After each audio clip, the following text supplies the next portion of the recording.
Halo teman-teman semua. Sebelumnya saya mengucapkan selamat hari Lebaran, minal aidin wal faizin, mohon maaf lahir dan batin. Kembali di channel saya. Kali ini channel saya akan membahas tentang preview MotoGP Le Mans 2021 yang akan berlangsung besok Minggu. Ya. Nah, di sini sambil berbincang-bincang, kita akan sambil main game, yaitu game MotoGP 2020. Terakhir saya main game ini yaitu game MotoGP 2013. Mohon maaf jika masih mainnya sangat amatir dan masih banyak bantuan yang saya pergunakan di game ini. Sambil bermain, kita akan sambil membahas preview tentang Le Mans 2021. Ya, sambil kita mulai. Sini saya pakai Fabio Quartararo sebagai pembalap saya ya. Nah, ini sudah mau mulai dan go. Nah, ngomong-ngomong tentang Le Mans, kita pasti tidak akan lepas jauh dari seorang Fabio Quartararo. Kenapa? Karena di awal musim ini penampilan begitu luar biasa. Dia bisa menang di mana itu? Qatar ya, yang pada seri kedua, kemudian seri ketiga juga dia menang. Wow, luar biasa. Tetapi sayang saat di Jerez, saya yakin jika dia tidak mengalami cedera arm pump, dia pasti akan menang karena selisih waktu itu dengan Jack Miller sangat lumayan jauh lah ya. Nah, kayak gitu. Kemudian juga kita tidak lepas oleh yang namanya Johan Zarco. Kenapa? Karena dia juga berkebangsaan Prancis alias tuan rumah MotoGP Le Mans 2021. Le Mans apa Le Mans ya? Le Mans, Le Mans. Wah, itulah pokoknya agak jerimpet teman-teman ngomongnya. Karena saya baru pertama kali juga membahas preview tentang MotoGP ini karena saya sangat tertarik untuk membahas tentang MotoGP, ya akhirnya jadinya ya seperti ini. Jadi sambil main game sambil membahas preview tentang MotoGP. Nah, di depan saya ada Cal Crutchlow. Ngomong tentang Cal Crutchlow, input yang dia berikan di Yamaha itu luar biasa. Hasilnya adalah menang 3 kali berturut-turut. Yang pertama oleh Viñales, terus 2 kali oleh Fabio Quartararo itu, dan itu hampir 4 lah ya kalau dia tidak mengalami arm pump itu si siapa Quartararo itu. Seperti itu ya.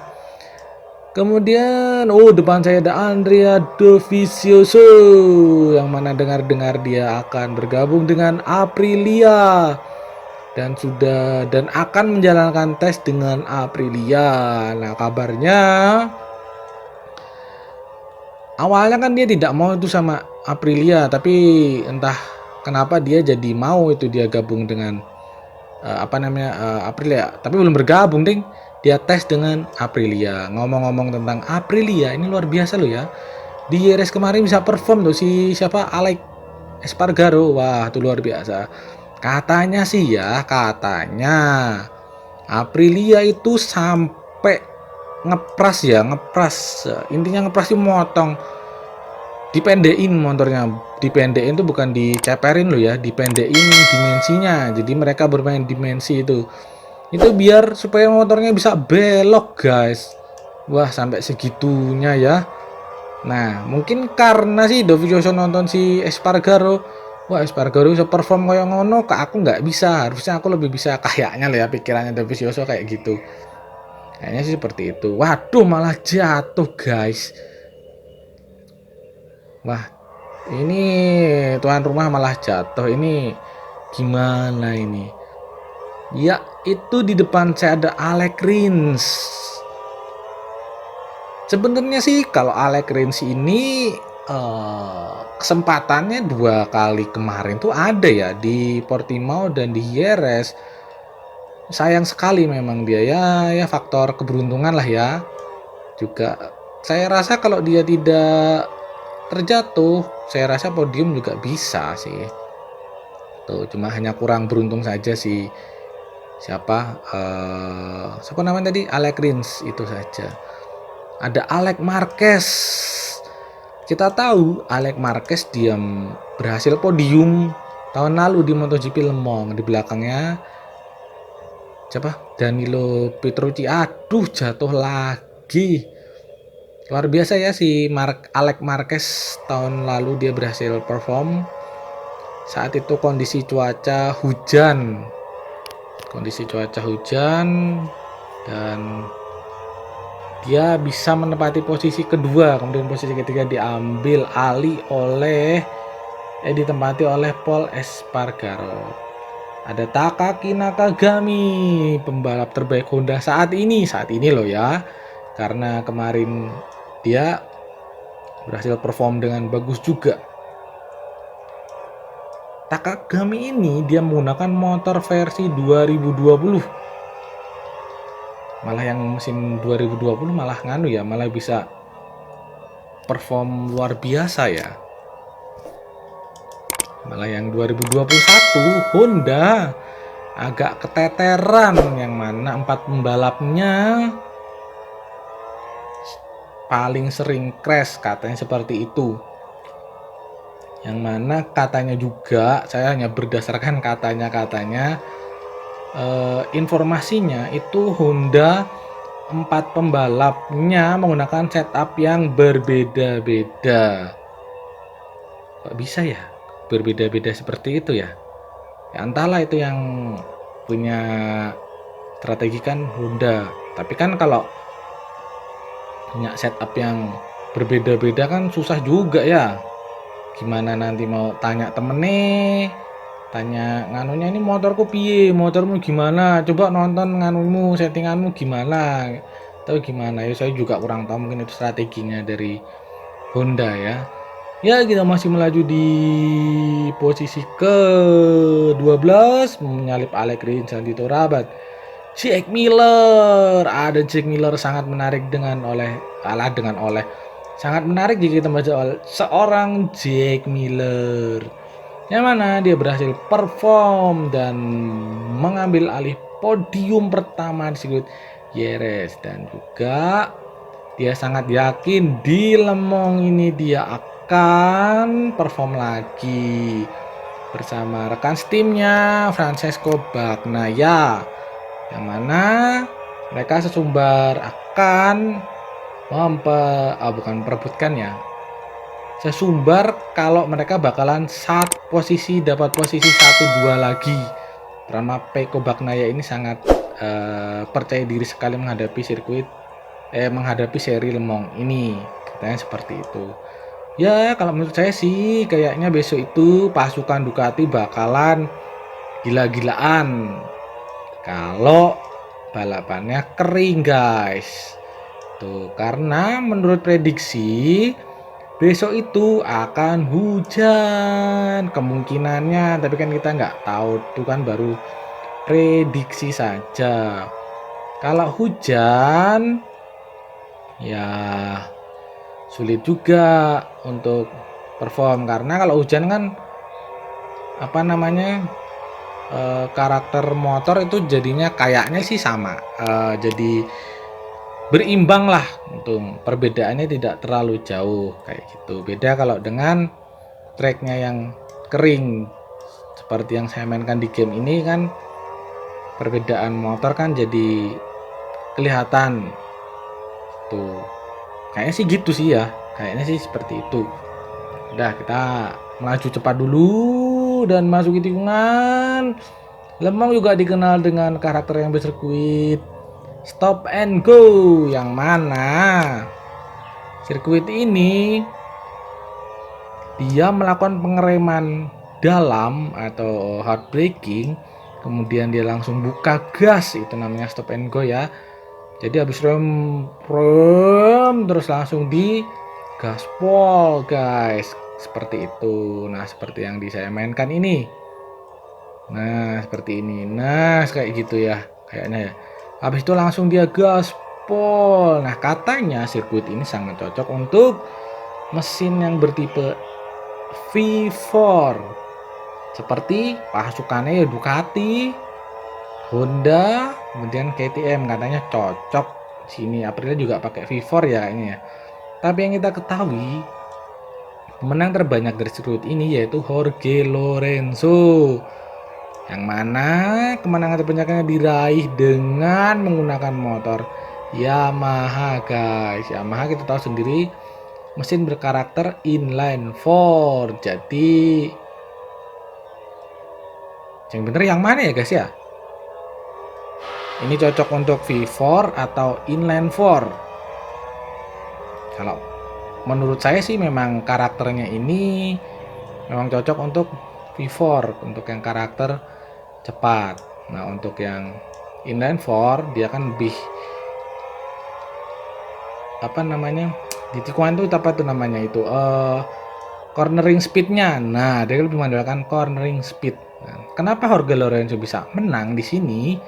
Kalau menurut saya sih karena dia mempunyai gaya balap yang luar biasa. Apa ya sebutannya itu ya, butter hammer kalau nggak salah. Jadi dengan dia bisa memanfaatkan kelincahan mesin inline 4-nya dengan gaya balapnya butter hammer. Jadi ya dia bisa menang banyak di sirkuit ini. Kayaknya seperti itu.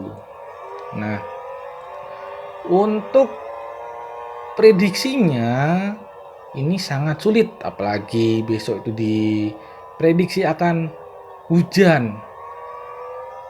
Ini sangat sulit siapa yang bakal menang karena semuanya imbang ini ya kayaknya ya. Tapi kalau untuk dry race kemungkinan pasukan Ducati ini bisa untuk maju ya, Bagnaia, mungkin Miller dia bisa. Dan Zarco dan juga si siapa ini yang saya pakai ini Fabio Quartararo, dia pasti akan perform karena dia sebagai tuan rumahnya kayak gitu. Ya masuk tikungan kita mengajar Joan Mir. Posisi pertama ada Andrea Dovizioso. Ini saya masih menggunakan bantuan berupa line ya, line-nya aktif itu. Nah seperti itu dia. Karena saya sini masih belajar, jadi ya mohon maaf jika permainannya masih sangat jelek.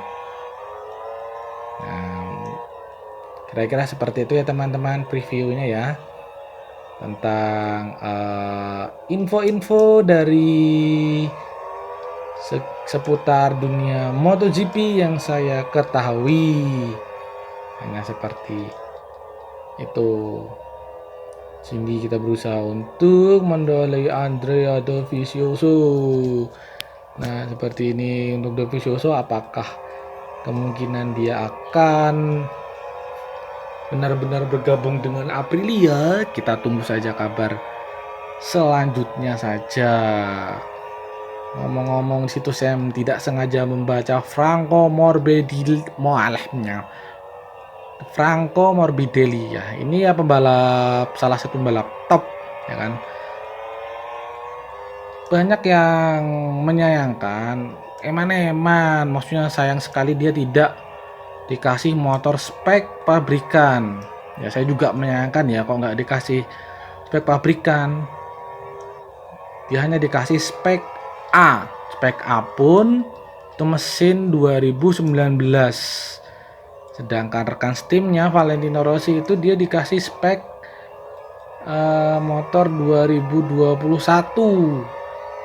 Kok beda ya? Kok si Morbidelli nggak dikasih motor pabrikan ya? Kalau menurut saya sih itu karena terganjal kontrak. Nah saya apakah kontrak di Petronas itu kontraknya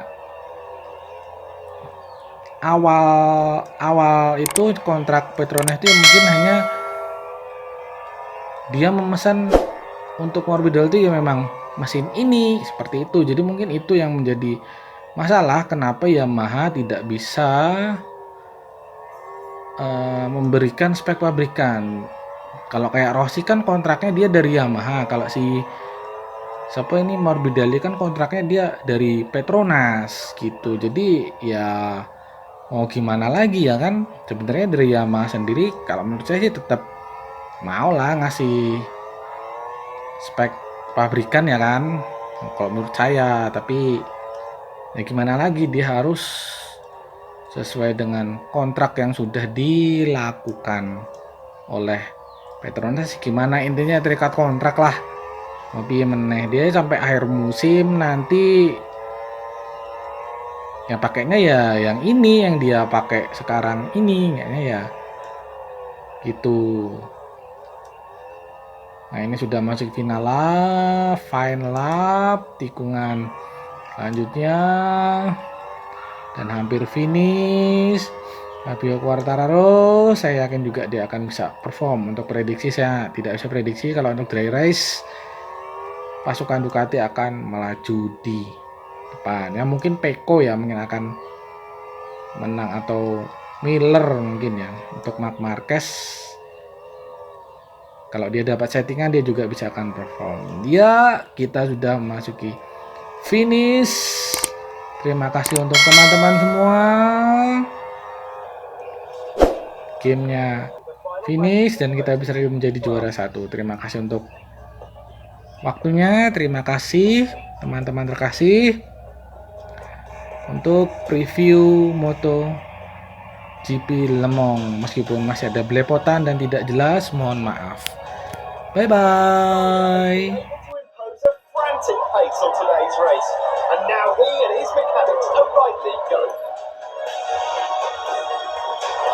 Picking up again live from the track where the top 3 riders have just arrived on the podium for the award ceremony. Each Grand Prix makes its own story, but these guys will definitely be ones to keep an eye on